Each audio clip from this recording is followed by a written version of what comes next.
Well, this video is probably quite a bit overdue. I was having dessert at my parents' house, and my aunt and uncle were there, and they were relating a story to me about USC having 9 deaths on campus this year. Pretty high rate for this early in the year. They usually have 6 throughout the whole year. They've had 9 so far, and they're not even halfway through the year. So, pretty big number, and they think that a lot of those are suicide related. I couldn't find. I didn't do a ton of research, but I couldn't find to confirm that. But anyway, there's a big concern about it, and a lot of the concern about the stress, anxiety, depression, and suicide in colleges in general. The rates are going through the roof, and people are wondering what the hell's going on. If you've been following Thinkstrongnow or Acres of Diamonds for any time frame, you probably recognize how I feel about it. I think I don't think it's a big surprise at all what's going on. I think we've been since 2008 and the introduction of the cell phones to our children, we've become accustomed to receiving 24/7, 365 an inundation of negative news, fear, uncertainty, and doubt, events, worldwide events about war, genocide, serial killings, you name it. We are fed all the time about news that is meant to create a reaction to us of fear, uncertainty, and doubt, and that's exactly what's happening.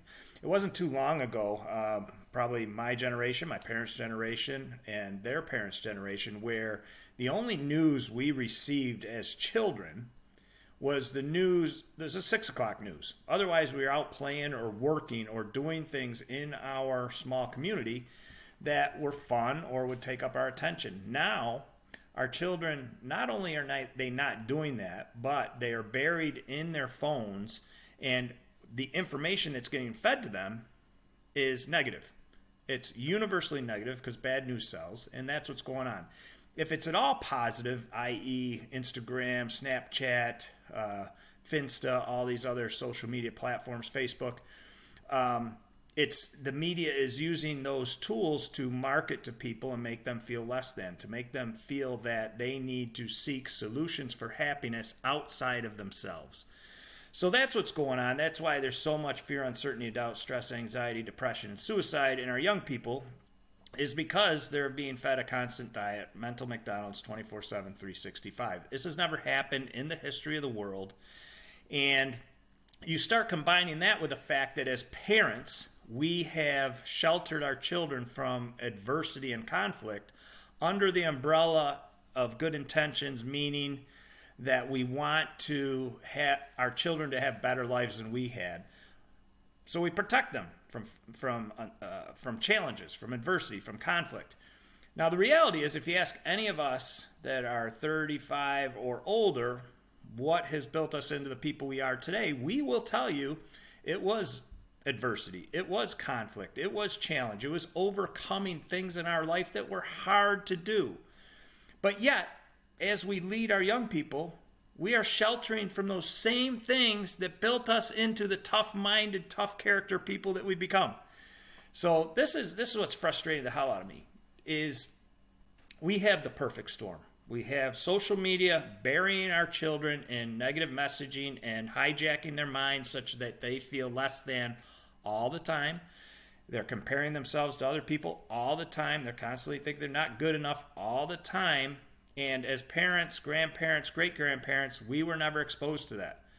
Our bad news was strictly the 6 o'clock news, if that, and we had to go searching for that. So we're taking these kids, exposing them to all this shit all the time, then we're sending them off to college, ill-equipped to handle the pressures, stresses involved with a huge life transition like that, because of what's going on with their phones, and because we've sheltered them from becoming the adults that they need to become by the time they leave their house for college. So no big surprise for me. I've been working for a number of years with a number of different people.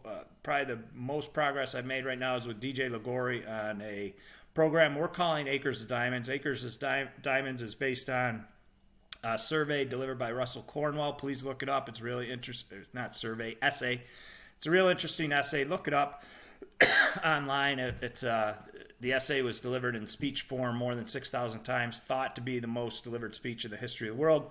very, very great premise that, look, at the end of the day, we all have acres of diamonds with us. We all have greatness within us. And right now, that greatness is being suppressed by the fact that as parents, we're not allowing our children to fail and then succeed, fail and then succeed, fail and then succeed. And then that's being exacerbated by the fact that our kids are being fed a steady diet of mental McDonald's and not feeling strong enough to go and take risk and try to fail in an effort to succeed over the longer term. So Acres of Diamonds is something we're starting. We're going to start a teleconference this week. We're going to start webinars within a couple weeks, and we're going to start workshops here locally, Hilton, Greece area, within the month of December. So we are going to try to do something about it. If you have young children, middle school, high school children, even college children at this point, please keep a lookout for us marketing these types of services.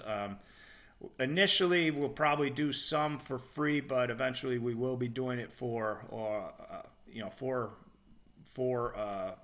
a fee, nominal fee, but at the same time, very valuable for our children as far as coping skills in their life. So hopefully you'll find value in the Acres of Diamonds programs, and you'll find your way to having your children participate.